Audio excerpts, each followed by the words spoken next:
things like that that make me glad I'm a musician. Thanks so much to the mum for sending me that video footage. It's very heartwarming. Anyway, welcome back to the channel. If you're new to the channel, then welcome to the channel. Bit of an update for you today, bit of a different one. I'm going to be looking at my pedal board in a minute, and quite a few of you have asked me what pedals I'm running and stuff like that for my electric rig, so I'm going to be doing a bit of that, and I need to do a sort out. This place is a tip. I've got too much stuff. Just give you a scout round my room. I mean, my studio is quite small. It's in a shed, and I've just got so much stuff. I need to sell some stuff. I mean, this isn't even all of it. I've got stuff in cases. I've got stuff in the attic.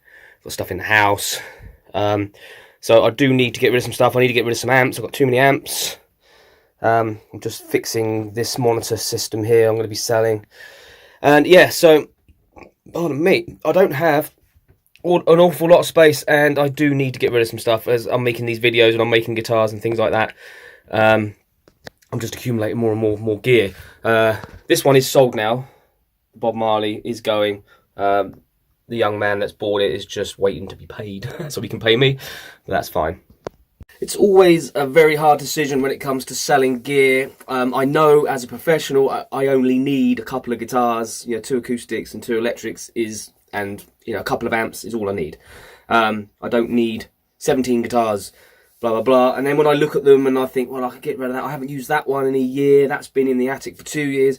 And then I get them out and I play them, and every single one has its own personality. And then I'm like, oh, but this is really nice.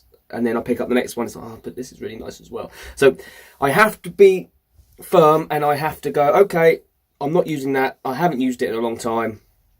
I don't need it. Get rid of it. Have a clear out. But it is difficult. If you're a guitar player, you probably know what I'm talking about.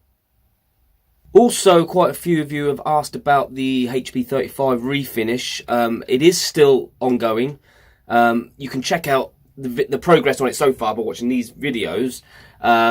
It got left alone a little bit because I've just been really busy and I'm doing it in my spare time, and I've had a couple of setbacks with it, and I had it all ready for clear coating, and I had the back and sides purple and the front green, just like the customer wanted, and something happened with the masking tape. I don't know what happened, but when I peeled the masking tape off, even though I left it for 12 days to harden, it messed up the paint.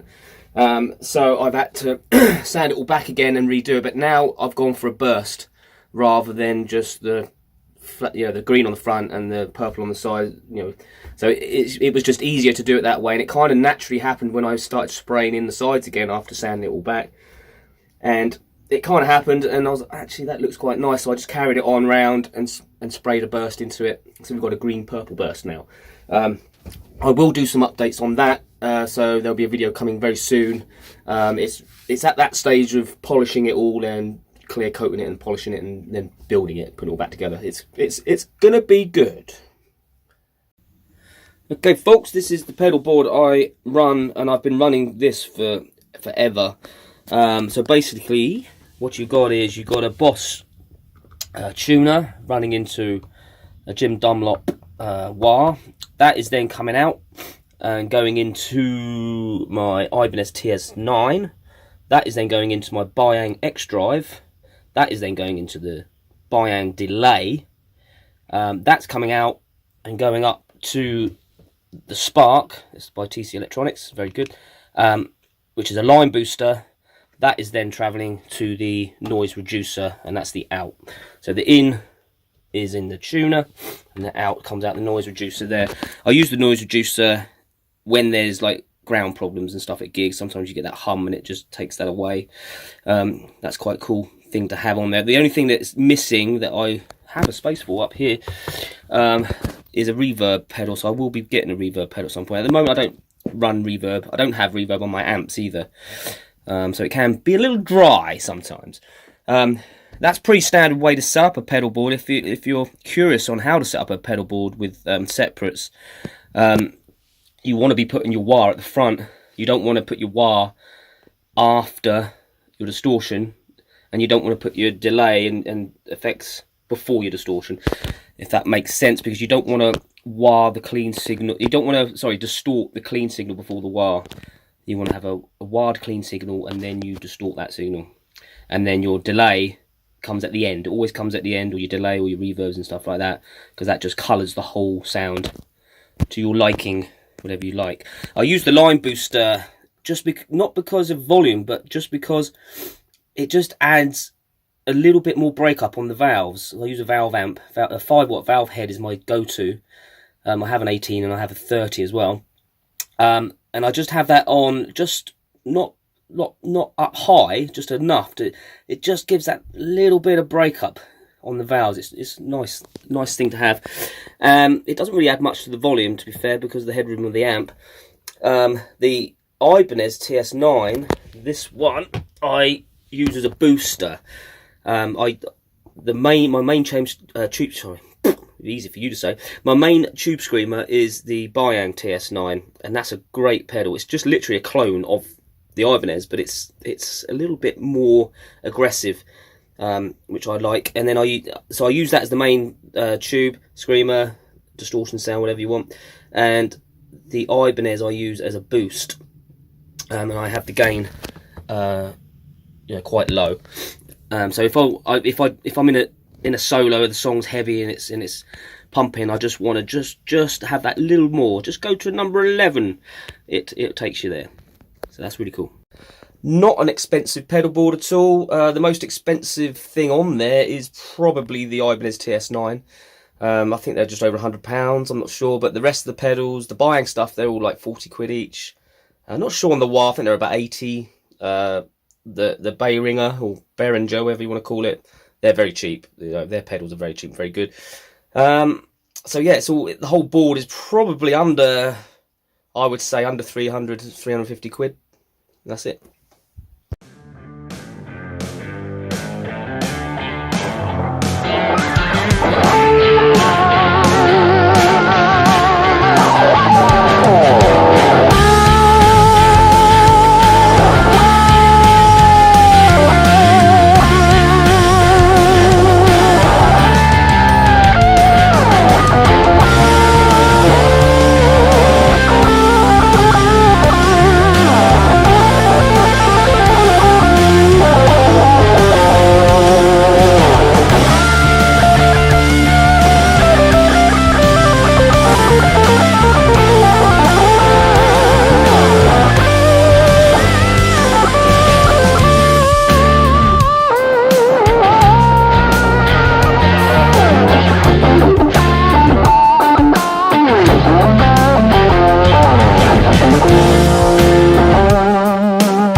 like and comment and get involved.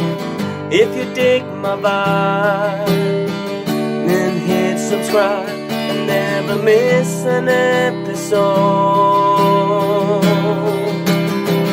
of my YouTube show.